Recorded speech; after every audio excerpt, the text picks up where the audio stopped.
ආයුබෝවන් තෙරුවන් සරණයි මම මේ ඉන්නේ කුපුදුගම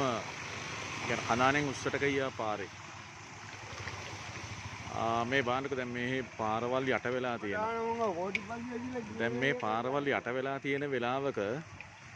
මේ මාස් කඩ කරන ගෙරි බල්ලෝ මේ කරන අසික්කිත වැඩක් බලන්න මේ කුකුල් මස් කරන මේ ගෙරි බල්ලෝ ටික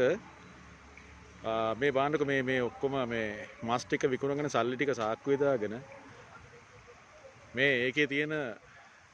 කුකුල්ලුන්ගේ පිහාටු ටිකයි බොකු ටිකයි ඔක්කොම ගෙනල්ලා ඉවරලා මේ ගම් වතුර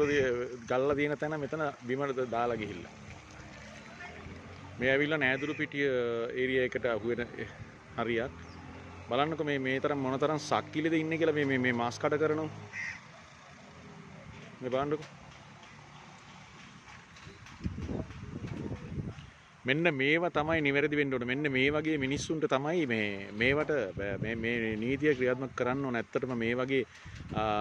ජරා සක්කිලි වැඩ කරන මේ ওই සක්කිලි 70 ඇත්තටම දුකයි මේ වගේ මේ මුන් ගැන. ඒ බලන්නකෝ දැන් මේක දැන් මෙතන වතුර වැඩි වෙනකොට මේ මිනිස්සු මේක දැන් මේ මස් ඔක්කොම හේදිලා මෙතන වතුරට යනවා. ඊට පස්සේ මිනිස්සු මේවා මේ පයින් ගමන් කරන අය ඉන්නවා මේ බලන්න මොන තරම් මේ ජරා වැඩක්ද කියලා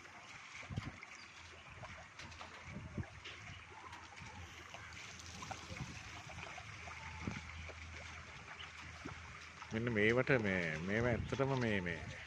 මේවා ගැන සොයා බැලිය යුතු කරුණු මේවා මේ වගේ ජරා වැඩ කරන මිනිස්සු තව කොච්චර ඉන්නවද බලන්නකෝ දැන් මෙතන ඉඳලා මෙහෙම බලනකොට මේ වටේම දාලා තියෙන කුණු අර ඉස්සර හයිවේ එකේ ගුවන් පාලම උඩ එතන දානවා මෙතන දානවා ඉතින් මේවා රජයේ වගකිය යුතු නිලධාරි මේවට ක්‍රියා කරනවා එහෙනම් ගොඩක් ස්තුතියි තෙරුවන් සරණයි